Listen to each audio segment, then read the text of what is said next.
शाम के 9 बज रहे थे। उसी वक्त मेरा मोबाइल बज उठा। सामने विक्रम था। हमेशा की तरह वो प्यार से बोला, जाने मन क्या कर रही हो? मैंने कहा, कुछ नहीं, बस अब ऑफिस से निकलकर पीजी जाऊंगी। विक्रम बोला, जान पैकिंग कर लो, हम घूमने जा रहे हैं। आज फ्राइडे है, मंडे भी ऑफ है और ट्यूसडे की मैं छुट्टी ले लूंगा। तुम बस पैकिंग करो और रास्ते के लिए कुछ खाना पैक करवा लेना। मैं जल्दी पहुंचता हूं। पिछले 1 महीने से इसी बात पर हमारी बहस चल रही थी। मैं उसे कह रही थी, लॉन्ग वीकेंड आ रहा है, प्लान बनाओ। पर उसने अपने घर जाने की रट लगा रखी थी। हम दोनों ही गुड़गांव में जॉब करते थे, अलग अलग पीजी में रहते थे, हफ्ते में 2-3 बार मिल लेते थे। पर वीकेंड पर विक्रम का घर जाना जरूरी ही था। उस दिन जैसे मेरे पैरों को पंख लग गए थे। मैं बहुत खुश थी। विक्रम के साथ इतने दिन बिताने की कल्पना से ही मैं सिहर उठी थी। मैं जल्दी से सब जरूरी चीजें पैक की, अपने वॉकिंग शूज कसे और रेडी थी। तभी फोन पर मिस्ड कॉल यानी विक्रम आ गया। मैंने जल्दी ही सामान गाड़ी में रखा और बैठते ही विक्रम को चूम लिया। वो भी बहुत खुश हो गया। उसने कहा, रुबिन, बी रेडी, हम एंजॉय करेंगे। हम पूरी रात ड्राइव करते रहे और जब सुबह की पहली किरण उदित हुई तो हम उत्तराखंड के एक छोटे से हिल स्टेशन पर पहुंच चुके थे। वहां हमने थोड़ा घूम घाम कर देखा। हमें रहने के लिए नदी किनारे एक शांत सी कॉटेज मिल गई। हमने जल्दी से फ्रेश होकर पहले अपनी नींद पूरी करने का प्लान बनाया, पर बिस्तर पर आते ही वो रोमांटिक मूड में आ गया और फिर जो नींद आई। मेरी आंख 3 बजे के लगभग खुली। विक्रम अभी भी सो रहा था। मैंने उठकर कपड़े पहने और खाने के लिए कुछ ढूंढने लगी। तभी मुझे लगा जैसे कोई गुनगुना रहा हो। मैंने दरवाजा खोला तो लॉबी के आखिरी हिस्से में एक लड़की अपना सर टिकाए खोई हुई सी गुनगुना रही थी। उसकी पीठ मेरी ओर थी और उसके बाल घुंघराले बिखरे हुए स्याह काले। मुझे लगा यहां कोई और भी है। चलो अच्छा है साथ मैं कोई अपनी उम्र का है, ट्रैकिंग में मजा आएगा। तभी विक्रम ने मुझे आवाज दी, जान कहाँ गई? और तभी उस लड़की ने मुड़कर मुझे देखा। वो बहुत ज्यादा गोरी थी। मुझे देख वो मुस्कुरा दी। मैंने भी मुस्कुराकर उसका प्रत्युत्तर दिया। हम तैयार होकर लगभग 4 बजे के करीब कस्बे की ओर निकले। मैं और विक्रम दोनों भूख से परेशान थे। आगे कुछ दूरी पर एक छोटा सा ढाबा दिखा। वहां हमने चाय और आलू के पराठे खाए। ढाबे का मालिक एक बूढ़ा सा आदमी था। वो कहने लगा, आप लोग कहाँ रुके हो? हम लंच बॉक्स भी भेज सकते हैं।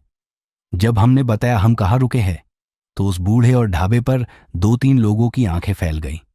कोई कुछ बोला तो नहीं, पर कानाफूसी होने लगी थी। मुझे थोड़ा अजीब लगा, पर हम उस वक्त वहां से निकलकर नीचे बाजार की तरफ घूमने निकल गए। आते वक्त रात का खाना पैक करवा हम कोई 7 बजे के लगभग कॉटेज पहुंचे। मैन गेट पर शिब्बू मिल गया। वो कॉटेज का केयरटेकर था। उसने बताया, यहां सिर्फ ब्रेकफास्ट और चाय काफी ही मिल सकती है, पर पीछे की तरफ किचन है जहां आप खुद खाना बना सकते हैं।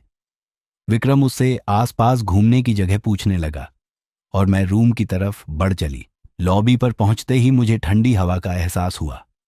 मैं चाबी अभी की होल में लगा ही रही थी, मुझे साथ के कमरे से धीमे संगीत की आवाज आई, बहुत ही मधुर पर उदास सा। मुझे अचानक वो लड़की याद आ गई। पीछे पीछे विक्रम था। वो कहने लगा, अंदर चलो, यहां क्यों खड़ी हो? एक राउंड और हो जाए। उसकी आंखों में शरारत थी। मैं बस उसकी आंखों में खो गई। मैं उससे दीवानों की तरह प्यार करती थी। मेरे लिए सिर्फ वही तो था। उसका प्यार जिस शर्त पर मिले मुझे मंजूर था। उस रात मैं बहुत सुकून से थी, विक्रम की बाहों में। बाहर किस पहर बारिश शुरू हो गई थी पता ही ना चला। मुझे प्यास लगी थी। फोन उठाकर देखा तो रात के 2 बज रहे थे। बारिश की रिमझिम और रात का सन्नाटा अलग ही दुनिया लग रही थी। मैंने विक्रम को देखा। वो किसी छोटे बच्चे की तरह सो रहा था। मैंने उठकर खिड़की खोली और बारिश की बूंदों को अपने चेहरे पर महसूस करने लगी। तभी साथ वाले रूम से किसी के रोने की आवाजें आने लगी। कोई आदमी जोर जोर से बोल रहा था और कोई लड़की रो रही थी। उनकी आवाजें स्पष्ट नहीं थीं, जैसे दबी दबी सी थी। खिड़की बंद करने की आवाज से विक्रम भी उठ बैठा। कहने लगा, रुबिन, तुम रात को खिड़की क्यों खोल रही हो? ये कॉटेज नदी के पास है, जंगली जानवर भी आ सकते हैं। मैंने तब दिन में मिलने वाली वो बिखरे बालों वाली लड़की का जिक्र किया। मेरा ख्याल था वो कोई विदेशी है। विक्रम बोला, उन्हें छोड़ दो, कल तुम्हें एक वाटरफॉल पर ले जाऊंगा। अभी इधर आओ और मुझसे लिपट जाओ। सुबह बड़ा फ्रेश मूड था। हम जल्दी से नाश्ता करके वाटरफॉल की तरफ निकल पड्डे जाते जाते शिब्बू ने कहा, आप वाटरफॉल नीचे से ही देखिएगा, ऊपर चोटी पर मत जाएगा। उस चोटी से फिसलकर बहुत लोग जान गंवा चुके हैं। लगभग 3 किलोमीटर की ट्रैकिंग करके हम उस वाटरफॉल तक पहुंचे। वहां काफी चहल पहल थी। पर्यटकों के साथ साथ लोकल लोग भी थे। संडे जो था, वाकई बहुत खूबसूरत जगह थी। हम भी वहां फोटो लेने लगे। वहां पर एक छोटा सा लडज का लगभग जला हुआ पतीला, मैगी और कुछ कोल्ड ड्रिंक की बोतलें लिए बैठा था। विक्रम ने उसे कहा, मैगी के साथ साथ चाय पिला सकते हो? उसने हाँ में सर हिलाया। विक्रम उससे बातें करने में व्यस्त हो गया। मुझे लगा जहां विक्रम बैठा है उसके शॉट ऊपर से जाकर लिया जाए, वाटरफॉल की बढ़िया पिक्चर आएगी। अभी थोड़ा आगे ही बढ़ी थी कि अचानक वो उलझे बालों वाली लड़की मुझे अपने आगे दिखाई दी। वो बहुत तेजी से आगे बढ़ रही थी। मैं लगभग भागते हुए उसके पास पहुंची। मैंने हाथ आगे बढ़ाया ही था कि वो पलटी। मैं सकपका गई। मैंने कहा, हेलो। वो मुस्कुरा दी। मैंने बात आगे बढ़ाते हुए कहा, आर यू अलोन हियर? उसने न मैं सिर हिलाया।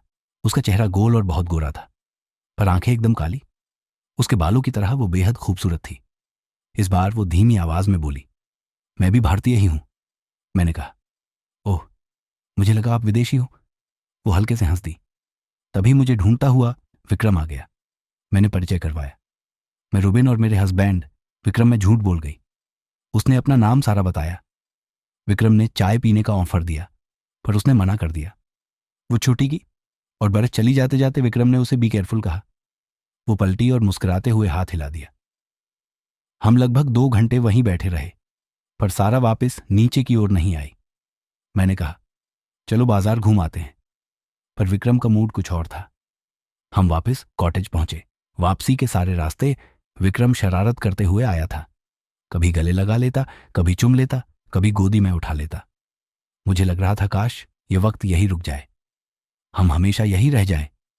जब मेरी नींद खुली, विक्रम बिस्तर पर नहीं था। मैं कपड़े पहनते हुए उसे आवाज देने लगी, पर कोई जवाब नहीं आया। विक्रम कहीं भी नहीं था। तभी बाहर लॉबी में कुछ आवाज आई। मैंने दरवाजा खोला तो विक्रम बाहर उस खिड़की के पास खड़ा था जहां मैंने सारा को पहली बार देखा था, उसी तरह सर टिकाए हुए बाहर देखते हुए। जनाब कहां खो गए? विक्रम पलटा और बोला, मुझे कोई उदास सी धुन सुनाई दी। उसका पीछा करते करते यहां आ गया। साथ वाले दरवाजा हल्का सा खुला हुआ था। मुझे जिज्ञासा हुई, सारा वापस आई कि नहीं। मैंने देखा तो रूम बिल्कुल खाली था। पलंग पर एक भी सिलवट नहीं, पर्दे लगे हुए। मुझे लगा सारा शायद चली गई। हमने डिसाइड किया आज डिनर खुद ही बनाएंगे। विक्रम ने शिब्बू से चिकन और वोडका ले आने को कहा। हमने कॉटेज के आंगन में आग जलाई, साइड में ही चूल्हा मंगा लिया। वोडका देख शिब्बू भी हमारे साथ बैठ गया। मैं चिकन पकाने लगी। रात बढ़ती जा रही थी। शिब्बू 2 पैग लगाने के बाद सेंटी हो गया था। कहने लगा, बाबूजी, हमें भी दिल्ली ले चलो, अपने पास रख लेना, सेवा कर देंगे। विक्रम उसे समझने लगा, अरे तुम तो जन्नत में रहते हो, यहां काम भी कम है, आराम से रहो। आज तो कॉटेज में हम अकेले ही गेस्ट हैं। शिब्बू ने कहा, साहब, पिछले कुछ महीनों से आप ही अकेले गेस्ट हो। मैं और विक्रम एक दूसरे की शक्ल देखने लगे। हमने कहा, अच्छा, एक कपल और भी था हमारे साथ वाले रूम में। आदमी को तो देखा नहीं, पर लड़की से मैं कॉटेज और फिर वाटरफॉल पर भी मिली। क्यों झूठ बोलते हो? शिब्बू का चेहरा सफेद पड़े गया। वो कुछ नहीं बोला। विक्रम ने कहा, क्या हुआ? शिब्बू अपना गला साफ करते हुए बोला, साहब, मैं अपनी मां की कसम खाता हूं, आप यहां अकेले ही गेस्ट हो। आप आ गए नहीं तो मैं खुद अपने गांव जाना वाला था। मैंने कहा, फिर वो लड़की कौन थी, कहां से आई? शिब्बू ने बताया, इस कॉटेज के बारे में बहुत कहानियां फैली हुई हैं।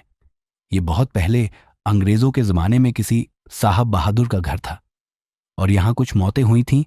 तब से आसपास के लोग यहां आवाजें सुनने लगे। कभी कोई उदास सी धुन, कभी लड़की के गाने की, कभी रोने की। मेरा यह सुनकर खून जम गया था। पर शिब्बू हमें सांत्वना देते हुए बोला, साहब, मैंने तो आज तक ऐसा कुछ देखा ना सुना। मैं तो रोज यही रहता हूं, कभी कुछ नहीं देखा। डिनर जैसे तैसे निपटा के हम दोनों रूम में आ गए। विक्रम मुझे ढाढ़स बंधाते हुए बोला, चर्सी है, कहाँ इसकी बातों में आ रही हो? पर अंदर से वो भी डरा हुआ लग रहा था। वोडका उतर चुकी थी और नींद भाग गई थी। मैं और विक्रम इधर उधर की बातें करते हुए टाइम बिता रहे थे। रात के 10 बज गए थे। बारिश शुरू हो गई। उसने माहौल को और बोझिल बना दिया था। बातें करते करते हम कब सो गए पता ही नहीं लगा। रात के किसी वक्त मुझे लगा जैसे मेरे ऊपर कोई झुका हुआ है। मैंने आंखें खोली तो सारा थी। सारा कंधों से पकड़ मुझे उठा रही थी। मेरा नाम बार बार पुकार रही थी। उसकी आवाज किसी कुएं से आती हुई लग रही थी। मैं हड़बड़ाकर उठी। सारा मेरा हाथ पकड़कर मुझे खींचती हुई अपने साथ ले जाने लगी। डर के मारे मेरे गले से आवाज तक नहीं निकल रही थी। मैंने पीछे मुद्द कर देखा, विक्रम बिस्तर पर ही था। सारा मुझे साथ वाले कमरे में ले गई। उस कमरे की शक्ल ही बदली हुई थी। हॉल के कोने में बद्दी सी चेयर पर एक अंग्रेज रोबीला सा आदमी बैठा हुआ वायलिन बजा रहा था। उदास धुन। उसकी आंखें बंद थीं। सारा उसके पैरों के पास जाकर बैठ गई। वो रोने लगी। सारा ने उसका हाथ अपने हाथ में लिया और कहने लगी, please Albert, don't go, don't leave me. पर उस आदमी पर कोई फर्क नहीं पड़ी रिच रहा था। सारा का चेहरा लाल हो गया था। अचानक वो आदमी खड़ा हुआ और मेरी ओर बढ़ने लगा। मैं जड़ी थी, जैसे मेरे आंखों के सामने कोई पिक्चर चल रही थी। तभी सारा के हाथ में न जाने कहां से बंदूक आ गई थी। सारा फिर बोली, ऑल्बर्ट स्टॉप। पर वो आदमी आगे बढ़ता ही जा रहा था। और फिर एक धमाका और ढेर सा धुआं। और तब पहली बार मेरे गले से चीख निकली। विक्रम और शिब्बू भागते हुए मेरे पास आए। मैं उस कमरे में चाडी खदी हुई थी और लगातार चीखें जा रही थीं। वहां कुछ भी नहीं था। विक्रम मुझे उठाकर अपने कमरे में लाया, मुझे पानी पिलाया। मैं पसीने में भीगी हुई थी। वो बार बार मुझसे पूछ रहा था, क्या हुआ, क्या हुआ? पर मैं कुछ बता नहीं पा रही थी। फिर कब मैं बेहोश हो गई पता नहीं लगा। जब मेरी आंख खुली, सवेरा हो गया था। विक्रम परेशान सा मेरे सिरहाने बैठा हुआ था। रूम के दूसरे कोने में शिब्बू दीवार से सर लगाकर ऊँघ रहा था। मैंने उठने की कोशिश की तो विक्रम ने मेरी मदद की। ऐसा लग रहा था जैसे मैं सदियों से बीमार हूं, बहुत कमजोरी लग रही थी। शिब्बू को विक्रम ने काफी बनाकर लाने को कहा। फिर मुझे बाहों में भरते हुए कहा, क्या हुआ था रुबिन, तुम रात को वहां क्यों चली गई थी? मैंने सारी बात बता दी। विक्रम सुनकर सन्न रह गया। उसने जैसे तैसे पैकिंग की, मुझे सहारा देकर तैयार करवाया और हम निकल पिड्डय कॉटेज से जैसे जैसे दूर जा रहे थे, मेरे शरीर में जैसे जान आती जा रही थी। हम बाजार में पहुंच गए। विक्रम ने उस छोटे से ढाबे पर गादी रोक दी। वो बुड्ढा चाय बना लाया। विक्रम और मेरी सफेद शक्ल देखकर वो बोला, साहब, हम तो पहले ही दिन आपको बताने वाले थे, पर शहर के लोग ऐसे बातों को कहाँ मानते हो। फिर जो उसने कहानी सुनाई वो इस प्रकार थी। यह बात उस जमाने की है जब अंग्रेज भारत छोड़ कर जाने वाले थे। यह कॉटेज अंग्रेज अफसर एल्बर्ट केत की थी। उसकी फैमिली इंग्लैंड में थी। वो लगभग 40 साल का हट्टा कट्टा आदमी था। कुछ साल पहले वो बंगाल से एक एंग्लो इंडियन लड़की सारा को अपने साथ ले आया था। वो बेचारी उससे बहुत प्यार करती थी। पर जब अंग्रेज भारत छोड़ कर जाने लगे तो अल्बर्ट सारा को छोड़कर जाने लगा। उसे वो साथ कैसे ले जाता? इंग्लैंड। मैं उसकी बीवी और 4 बच्चे थे। सारा सारी जिंदगी जिसे प्यार समझ रही थी वो तो बस मन बहलाव था। उसने बहुत कोशिश की अल्बर्ट ना जाए, पर वो ना माना। और फिर सारा ने उसे गोली मार दी और खुद वाटरफॉल से छलांग मारकर आत्महत्या कर ली। तब से ही उनकी आत्मा भटक रही है। मैं सारे रास्ते यही सोचती हुई आई कि क्यों सारा ने मुझे चुना?